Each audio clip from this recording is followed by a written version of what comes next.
Tá ok o som? Obrigada, Clara. Obrigada, pessoal. Vou falar de gestão da inovação em ecossistemas, mas com uma ótica agora de benchmarking. Como a Clara comentou, a gente fez uma pesquisa recente nesse trimestre, com apoio da ABS e da agência Sabiá também. Então, eu dividi em 3 partes aqui o conteúdo, só quem é a Match IT, para quem está conhecendo a gente agora, os resultados da pesquisa em si, e se der tempo, eu estou com um timer aqui, porque a gente está com a agenda apertada, mas se der tempo, o terceiro trecho é sobre gestão da inovação de maneira mais ampla. Tá? Aí é um pouco de conceito e como é que a gente tem aplicado isso no nosso dia a dia. Bom, um pouco do meu CV, meu LinkedIn, estou super à disposição para conectar. Acho que o nome não à toa é Reconectar com Tecnologia, porque é desses matches, né, que as coisas prosperam, a gente acredita muito nisso. Contexto da Match IT, usando o meme do Yes, But, né, todo mundo está louco de saber que transformação, inovação é inevitável para os negócios continuarem relevantes, né, sustentáveis aí nas suas trajetórias, but não é tão simples fazer acontecer. A gente entende que há 2 lados desse desafio. O lado da organização que busca inovar, em se colocar alinhada internamente nas suas diferentes áreas de expertise, né, os diferentes departamentos, com diferentes senioridades, com diferentes metas. E aí, como é que a gente prioriza algo que vai nos levar, né, onde a oportunidade está? Então, essa conversa não é trivial. E do lado da oferta também existem milhares de opções. São startups, empresas prestadoras de serviços especializados em tecnologia e inovação, consultorias, soluções de softwares maduras internacionais, ICTs de pesquisa, universidades. Então, como é que essa gama de alternativas se põe disponível para quem precisa contratar, fazer uma boa escolha.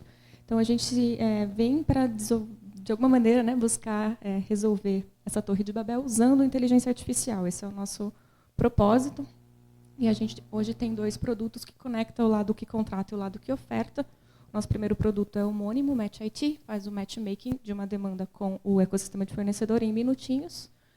O nosso segundo produto chega antes nas organizações e harmoniza a conversa dentro de casa, né? Então, a gente faz aí a fase de ideação, a fase de anteprojeto, guiado por um consultor, que é uma IA treinada para fazer isso. Esse meme é novo também, gente. O Tinder e o Tinder da TI e o Waze da transformação. Essa é um pouquinho da nossa proposta de valor aqui. E temos 3 anos na rua, muito felizes com as premiações e reconhecimentos do ano passado. A gente ganhou o primeiro lugar no Inovativos, é uma iniciativa da Dom Cabral com a Accenture. Primeiro lugar na IA Factory, que é um programa do IPT com a B Startups, como Deep Techs de IA. E finalistas no Prêmio Nacional da CNI também. Então, essa é um pouquinho da nossa trajetória. E vamos para o benchmark. Deixa eu ver como é que eu estou de tempo. Fiz em 3 minutos o pitch, gente. Estou ficando boa nisso. Ficando boa, né? Ninguém entendeu nada. Assim. Mas foi.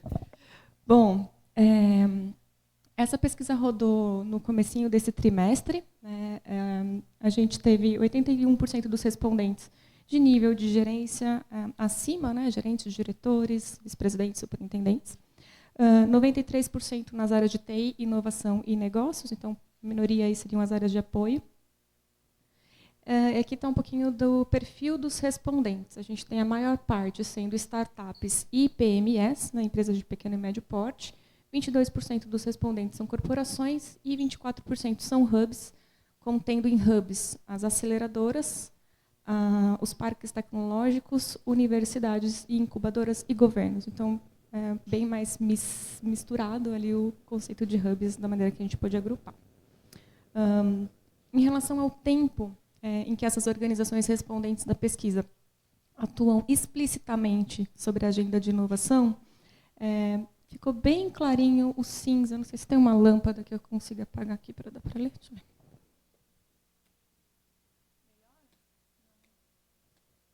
Melhor um pouquinho? O cinza não vai dar para ver, mas depois eu mando o link para vocês baixarem a pesquisa. Mas eu sei que ele é menor do que o de corporações, tá? De explicitamente estarem trabalhando com inovação. Chama atenção, né, o tempo que os hubs realmente têm essa agenda. E depois, quando a gente for ver os resultados, os hubs não são o público com mais conexões no ecossistema. Então, apesar de terem essa agenda há mais tempo, dando um spoiler aqui lá na frente, eles não são os que são mais ativos reconhecidamente pelos demais pares ou pelos demais agentes. Tá? Então, esse é um pouquinho da distribuição no tempo. Em relação à responsabilidade, em quase 80% das organizações, a responsabilidade por relacionamento com o ecossistema e gestão da inovação está nas mãos da gerência sênior, da liderança sênior, tá? Nas empresas, 30% a área de P&D e inovação, então não é 1 para 1 aqui, né? Não é excludente, mas essa distribuição que a gente percebeu. Motivações para inovar, pelo menos na resposta formal, a primeira coisa é gerar valor para o cliente. Então, esse é o primeiro pilar. Seguido ali de modelo de negócio, estratégia, eficiência e produtividade. Eu trago essa provocação, né, pelo menos na resposta formal, porque na prática a gente ainda também tem muita priorização nas respostas mais soltas, né, que não é essa direta, pautada em eficiência e produtividade. Então, a motivação de curto prazo ainda está nesse aspecto. E a pesquisa ela foi estruturada em 3 pilares, em 3 grupos, um olhando área de gestão, boas práticas de gestão da inovação, estratégia, liderança, enfim. Outro um pouquinho mais aterrissado para os pilares da norma ISO 56002 e o outro olhando ferramental, tá? Ferramental de design, ferramental de gestão, ferramental de controle, tá? Ferramentas mesmo. E aí tem um dado que chamou a atenção, que foi a melhor pontuação, né, o maior percentual de respostas no quesito de excelência, né? Então, a gente usou uma escala de 1 a 5, daqui a pouco eu falo dela. E o maior número de respostas, 5, a gente está muito bem, foi para a pergunta relacionada à gestão e em estratégia.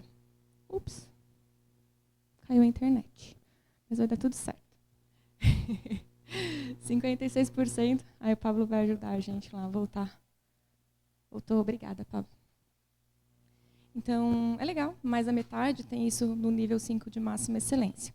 E aí eu queria fazer um comparativo também da mesma pesquisa com o pior resultado, que foi em cultura. Então, 35% tem barreiras corporativamente para se adaptar à inovação e ter uma cultura de aprendizagem contínua. Então, o erro ainda é muito mal visto, né, dentro da maior parte das empresas, para 65% pelo menos delas. E aí eu quis trazer essa frase, né? Então, para a gente ter uma reflexão ao longo do dia.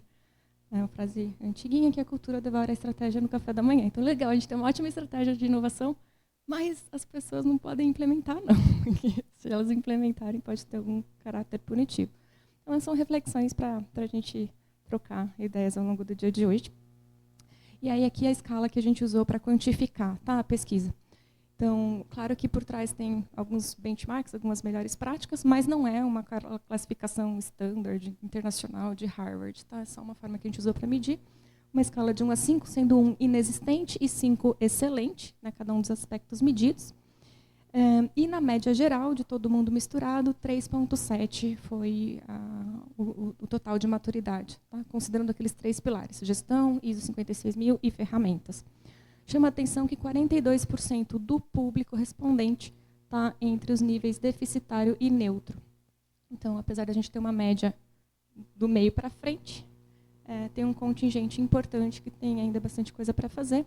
E como o tema é ecossistema e conexão, cabe a todos nós fazermos parte de tudo isso que tem por fazer. Eu acho que juntos a gente consegue entregar melhor, mais rápido e com mais diversidade e inclusão aí de pontos de vista.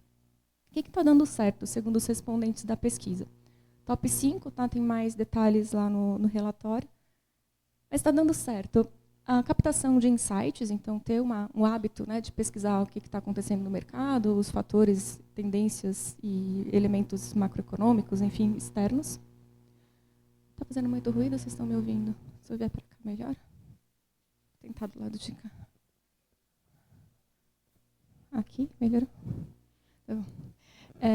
Estratégia, então ter uma revisão estratégica com base na leitura desses insights, na interpretação disso. A percepção da liderança como um ícone, né, um exemplo inspirador, alguém que está realmente tocando esse barco. O trabalho em Open Innovation, então ter algum tipo de exercício de colaboração aberta com o ecossistema e não só tratar isso dentro de casa. E mensuração de resultados sob a ótica de aumento de receitas ou redução de despesas. Isso é o que está dando certo. E aí o que precisa melhorar também, seguindo cinco tópicos. direção estratégica. Então, apesar de ter insights, da gente estar forte em estratégia de maneira geral, quando a gente pergunta sobre metas, métricas, não temos. Então, esse é um ponto de oportunidade. Recursos humanos, então, temos líderes preparados, líderes que são os porta-vozes, mas o restante da organização está... O que eu faço agora? Então, essa capacitação, né, para aprendizagem contínua, para trabalho em conjunto, colaboração, temos espaço. Recursos financeiros, então, faz parte da estratégia, mas o orçamento interno nem sempre está priorizado para ir, né, para o lugar de risco, né, até porque a gente tem um elemento cultural onde o risco não é tão fortemente aceito, segundo a própria pesquisa. E aí a gente não tem essa priorização orçamentária para inovar e muitas vezes não tem um conhecimento interno de fontes de fomento. Existem algumas linhas de fomento disponíveis no mercado, nem todo mundo conhece ou sabe como utilizar. Gestão de projetos, então existem projetos mapeados, mas nem todos eles organizados num roadmap, um roadmap que é vivo, né, e gerenciado internamente.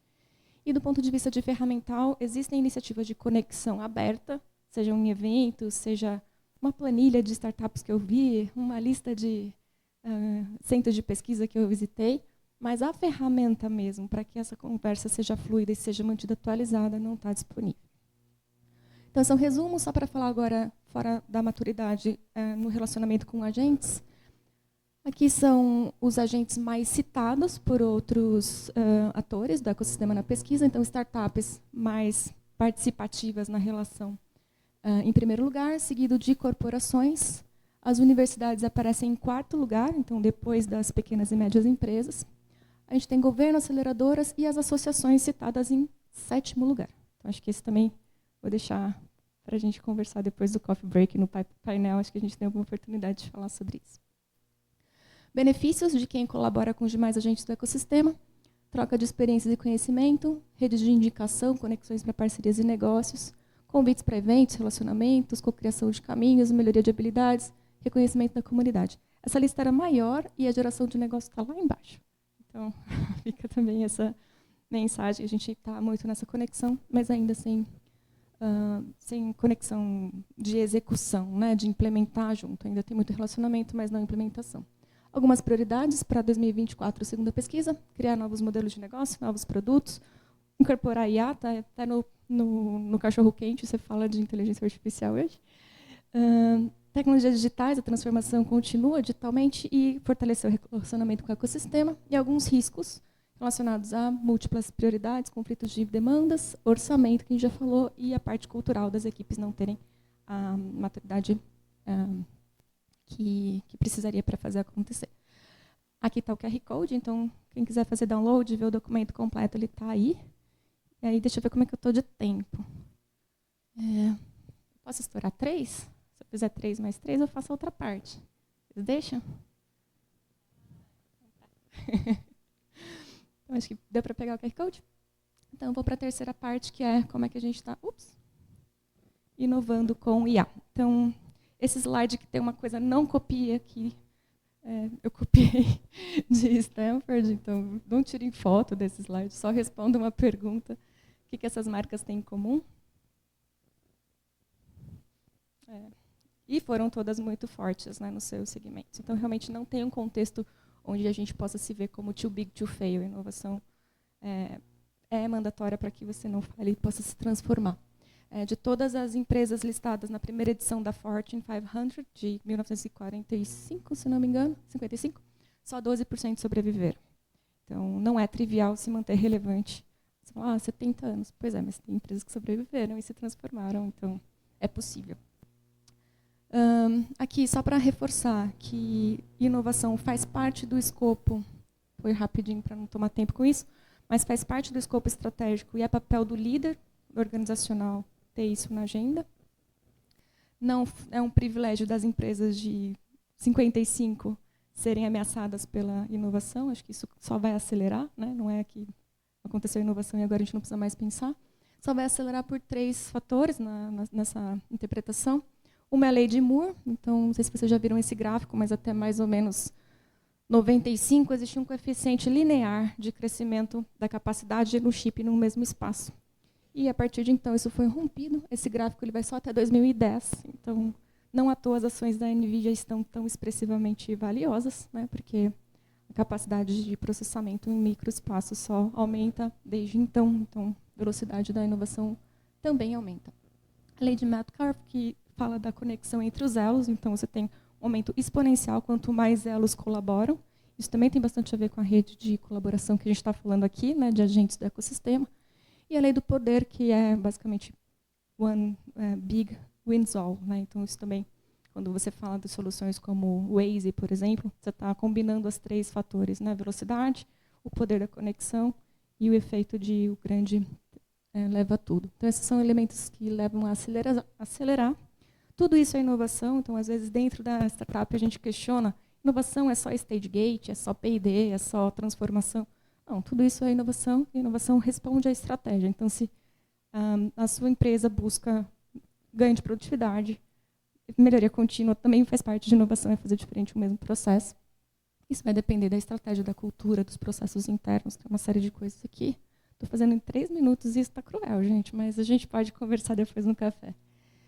Existem vários frameworks de inovação e eles são aplicados de maneira mais intimamente conectada ao dia a dia da organização tradicional ou mais isolada da organização tradicional. Isso também vale depois a gente aprofundar para quem tiver interesse nesses diferentes formatos. E diferentes metodologias também. Tá? Então, funil de inovação, stage gate, a própria metodologia da ISO. Na startup hoje a gente digitalizou o primeiro funil, que é parecido com o stage gate, usando IA para fazer isso. Não vou fazer jabá, porque a gente não tem mais tempo. Vou passar rapidinho. Vou passar bem rapidinho por tudo, só para deixar meus contatos no final.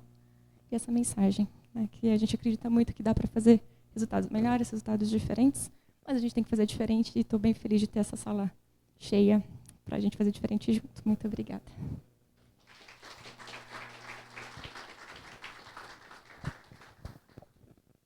Obrigada,